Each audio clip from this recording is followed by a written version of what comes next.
Ji welcome back after that short break. हम आ चुके हैं वापस और ब्रेक पे जाने से पहले हम लोग डिस्कशन कर रहे थे अबाउट एंटरप्रेन्योर वीजा और उसके बताया जा रहा था हमें कि कैसे पॉइंट्स गेन करनी है। We were talking about education, right? जी, we were talking about Canada's entrepreneur because we are talking about two entrepreneurs today. ठीक है जी। एजुकेशन के आपके 25 पॉइंट्स बनते हैं, बिजनेस एक्सपीरियंस के आपके 35 पॉइंट हैं टोटल, एज के आपके 10 पॉइंट्स हैं, एबिलिटी इन इंग्लिश एंड और फ्रेंच इसके आपके 24 हैं मैक्सिमम पॉइंट्स, एडॉप्टेबिलिटी के आपके 6 पॉइंट्स हैं। ये टोटल बनते हैं आपके 100 पॉइंट्स, जिसमें से आपने स्कोर करने हैं 35। इसका मतलब ये हुआ कि बिजनेस एक्सपीरियंस के आपके इसमें मैक्सिमम पॉइंट्स हैं वो 35 हैं और एजुकेशन के 25 पॉइंट हैं। सो 35, 5, 40 और 20, 60 पॉइंट आपके बन जाते हैं इसके साथ ही टोटल। ठीक है, एजुकेशन जी। अच्छा, अब हम पहले एलेबोरेट करते हैं कि एजुकेशन की जो 25 पॉइंट्स हैं वो आपको कैसे मिलते हैं या आप किस ब्रैकेट में होते हैं आपको उसमें से वो मिलते हैं। अगर आपने you have not completed secondary school फिर आपको कोई पॉइंट नहीं मिलता। ठीक है, लेकिन इसके बावजूद अगर आपको बिजनेस एक्सपीरियंस की बात जब आती है तो वो आपके पास 35 पॉइंट्स टू प्ले हैं। ठीक है, ठीक है।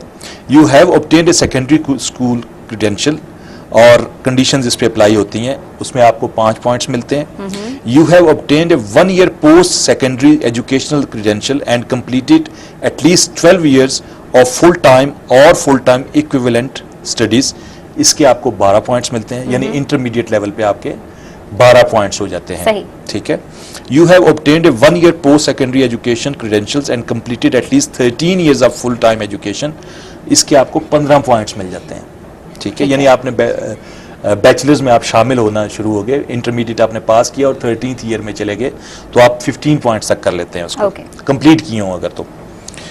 You have obtained a 1 year university credential at the bachelors level and completed at least 13 years of full time और full time equivalent studies, then again it is 15 points. अब 20 पॉइंट्स आपको कैसे मिलते हैं इसमें?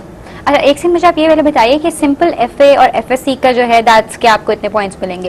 ये तो नहीं कि एफएससी वालों को ज्यादा मिलेंगे। एजुकेशनल ये तो इंटरमीडिएट की बात हो रही है, सेकेंडरी स्कूल की बात हो रही है और मास्टर्स की बात हो रही है। ठीक है जी। You have obtained a 2 year post secondary school education credential and completed at least 14 years of full time और full time equivalent studies, bachelors degree और इक्विवेलेंट, इसके आपको 20 पॉइंट्स मिलते हैं। इसी तरीके से आपको you have obtained a 2 year educational credential at the bachelors level and completed at least 14 years of full time और फुल टाइम इक्विवेलेंट, इसके भी आपको 20 पॉइंट्स मिलते हैं। ठीक है, right now we have a caller. मेरे ख्याल में हम कॉलर की तरफ जाते हैं, फिर मैं आपकी बात के ऊपर वापस आते हैं। देखते हैं कौन है हमारे साथ। हेलो, अस्सलाम वालेकुम। वालेकुम सलाम, my name is Awais, I am calling from Burewala. जी Awais, just tell me what's your question? My question is सवाल बताइए अपना। मेरा सवाल ये है, मेरा एक दोस्त इंग्लैंड में है जी, he is a Christian and उनके पास में टियर 4 है study visa, he wants to claim asylum, तो वो आप उसका तरीकाकार बताइएगा कि साइलम का तरीकाकार क्या है और वो क्या प्रोसीजर है, मुस्लिम के लिए क्या कवानीन है और क्रिश्चियन के लिए क्या कवानीन है। एंड आपको सवाल समझ आ गया? ठीक है जी, thank you so much for calling. आपका क्वेश्चन जो है हमने नोट कर लिया है। इनका सवाल ये था कि इनके एक दोस्त हैं जो कि क्रिश्चियन हैं और स्टूडेंट वीज़ा से यहाँ पे गए हैं और वो वहाँ सियासी पनाह लेना चाहते हैं। जी रेशम, कुछ बातें ऐसी हैं जो कि हमें समझ लेनी चाहिए और देख लेनी चाहिए। सियासी पनाह के लिए आपका क्रिश्चियन होना, अहमदी होना, मुसलमान होना, ये बात नहीं होती। अगर आप केस फैब्रिकेट करते हैं वो एक अलग बात है, लेकिन हालात जो होते हैं वो एक डिफरेंट सिनेरियो में होता है बात।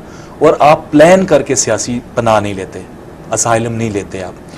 और इसका ये मतलब है कि वो स्टूडेंट के तौर पे वो जाना ही नहीं चाहते थे, उनका असल ऑब्जेक्टिव जो था वो ये था जो वो कर रहे हैं वहाँ पे। और मेरी तमाम जो दोस्त पहले, आज जब हम जाएंगे यूके के उस पर बात करेंगे कि टियर 4 को अब्यूज़ किया गया, उसका नतीजा ये हुआ कि जो जेन्युइनली लोग पढ़ना चाहते थे और अपने गुज़र औकात के लिए वो इतना पैसा कमाना चाहते थे कि अपने आप को अफोर्ड कर सके, उनके रास्ते बंद कर दिए गए। सही, बिल्कुल सही। सो जिन लोगों को, और मैं फिर ये कहता हूं कि हर तरह के लोगों के लिए दुनिया बहुत बड़ी है, हर जगह पे काम के मौके मौजूद होते हैं। अगर आप बिजनेसमैन हैं, आपको बिजनेसमैन का वीज़ा मिल सकता है। अगर आप क्रिकेटर हैं, आपको क्रिकेटर का वीज़ा मिलता है। अगर आप रिलीजियस वर्कर हैं, आपको रिलीजियस वर्कर का होता है। कोई एक स्कीम अगर किसी एक खास तबके के लिए आती है या खास क्लास के लिए आती है तो उसको अब्यूज़ नहीं किया जाना चाहिए। और उसको अब्यूज़ करने का नतीजा ये होता है कि जो जिन लोगों के लिए वो स्कीम होती है वो भी मुश्किल में पड़ जाते हैं। बिल्कुल।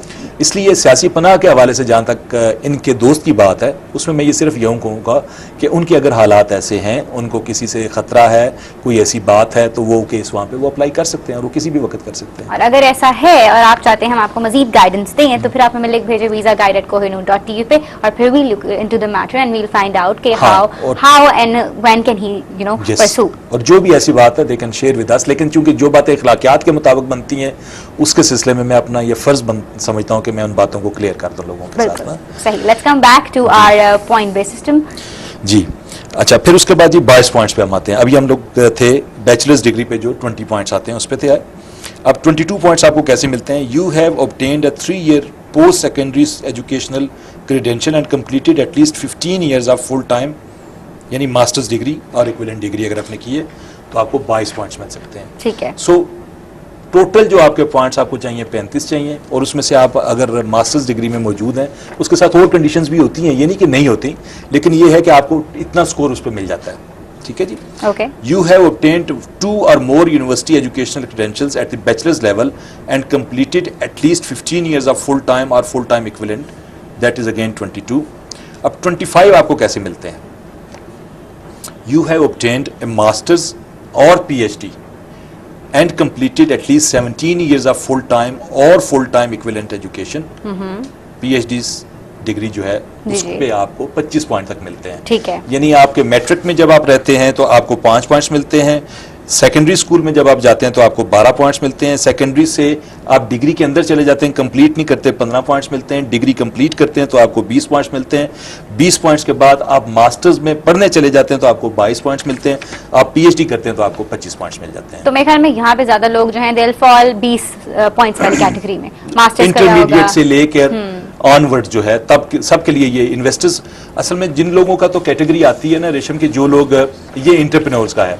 एंटरप्रेन्योर में कौन लोग जाएंगे कि जिनके पास तो पीएचडी मौजूद है, उनके पास तो अदर वेज मौजूद हैं, अदर क्राइटेरियाज मौजूद हैं कि जिसमें उनकी इमिग्रेशन हो जाती है, वो प्रोफेशनल्स में आ सकते हैं। लेकिन होता यह है कि जो एंटरप्रेन्योर्स हैं, जो बिजनेस के लोग हैं, वो जो काम नहीं कर सके, जो पढ़ नहीं सके और उन्होंने कारोबार शुरू कर दिए, इस तरह के लोग जो हैं वो इसमें पैसे के इन्वेस्टमेंट में, और वो भी एक खास फील्ड है, उनके लिए ज्यादा फायदेमंद है। ठीक है। और उनको पॉइंट ज्यादा मिलेंगे अपने एक्सपीरियंस से, बिजनेस एक्सपीरियंस पे उनको पॉइंट्स मिल जाएंगे और वो उस तरीके से उसमें जा सकते हैं। ये उसमें फर्क पड़ता है दोनों चीजों में। और एंटरप्रेन्योर का ज्यादा जो फायदा ले सकते हैं वो वही लोग ले सकते हैं जिनके पास बिजनेस एक्सपीरियंस मौजूद होगा। अच्छा, business experience must have been obtained with the prior beginning 5 years before the date of application. ठीक है। यानी आज अगर हमने अप्लाई करना है तो आज से पिछले 5 साल के दरमियान का बिजनेस का एक्सपीरियंस होगा। ठीक है। अभी हम लोग एक कॉल लेते हैं, दोबारा फिर आएंगे। कनाडा की डिस्कशन पॉइंट बेस पे जा रही है, आप लोगों को नहीं समझ आ रही तो मेरे ख्याल में आप लोगों को गौर से सुनना चाहिए। और आप लोगों के लिए एक चीज इंपॉर्टेंट है, पेपर और पेन साथ रखिए ताकि आप लोग नोट डाउन कर सके। देखते हैं हमारे साथ कॉलर कौन है। हेलो, अस्सलाम वालेकुम। हेलो हेलो, अस्सलाम वालेकुम। वालेकुम सलाम। जी, आप टीवी का अपनी आवाज थोड़ी ऐसा कर लीजिए और बताइए आपका सवाल क्या है। मेरा सवाल ये है मैम, मैं 3 साल से वर्किंग कर रहा हूँ मलेशिया में। जी। ठीक है, 3 साल से मैं एक वर्किंग कर रहा हूँ, एक इलेक्ट्रिक कंपनी है मलेशिया में। ठीक है, तो मैं वीजा अप्लाई करना चाह रहा था कनाडा का। जी जी। तो मैंने वहाँ पे गया था, मैं मलेशिया में जो इनका कॉन्सुलेट है कनाडा का, वो कह रहे थे पाकिस्तान में जाके अप्लाई करो। ओके। अपनी होम कंट्री से अप्लाई कर सकते हो। ठीक है, तो मैं यहाँ पे क्या, मेरे पास बैंक स्टेटमेंट नहीं है, तो यहाँ के लिए बस आज रिक्वायर्ड के बैंक स्टेटमेंट मुझे दें। क्या मैं वहाँ की स्टेटमेंट लगा सकता हूँ जो मेरी मलेशिया की बैंक की स्टेटमेंट थी? ठीक है। ठीक है, और कोई सवाल? आपका कोई और सवाल है? नहीं, बस मुझे इसी चीज का चाहिए, क्योंकि इसके लिए लाजमी है कि वो बैंक स्टेटमेंट चाहिए। ठीक है जी, thank you so much for calling. जी, अभी हम इसी पे चूंकि बात कर रहे थे, तो इनका जो एक्सपीरियंस है, बिजनेस एक्सपीरियंस मलेशिया का मौजूद है। जाहिर है कि अगर पिछले 5 सालों में ये मलेशिया में थे तो ये उसी ही को लगाएंगे। ओके यानी ये कोई रेस्ट्रिक्शन नहीं है किसी भी तरह से कि आपका वो बिजनेस एक्सपीरियंस है वो पाकिस्तान का होना चाहिए। ये रेस्ट्रिक्शन आप पे ज़रूर आ सकती है कि आप अपने होम कंट्री से जाके अप्लाई करें। ओके लेकिन ये नहीं हो सकता अगर आपने यूके में किया है, इवन अगर आपने कनाडा में रहते हुए अगर बिजनेस किया होगा और आप इस बिजनेस कैटेगरी में जाना चाहेंगे तो आपको एडिशनल पॉइंट्स मिल जाएंगे। सो ये दोनों चीज़ों में फ़र्क है। Yes, he can use bank statements of Malaysia, लेकिन केस जो होना चाहिए वो बड़े अच्छे तरीके से प्रिपेयर्ड होना चाहिए और एक्सप्लेन्ड होना चाहिए, चेक लिस्ट बनी होनी चाहिए, तमाम सिनेरियो आपका। वीज़ा ऑफिसर भी जो होता है या एंट्री क्लियरेंस ऑफिसर भी एक इंसान होता है, उसको समझ आना चाहिए। That's true. और मैं यही कहूंगी कि आपको अगर अभी सही नहीं समझ आई हमारी बात की तो आप अपना केस लिख भेजिए, बिकॉज ये लग रहा है कि ऐसा केस है जिसको हम डिस्कस फर्दर कर सकते हैं visa@kohinoor.tv पे। अभी हम बढ़ने जा रहे हैं एक छोटी सी ब्रेक की तरफ। आप लोगों ने कहीं नहीं जाना, कॉल जो है मिलाते रहे। हमारा नंबर है 0423630948। आपको मिलते हैं छोटी सी ब्रेक के बाद। You just have to stick to the channel and keep it here.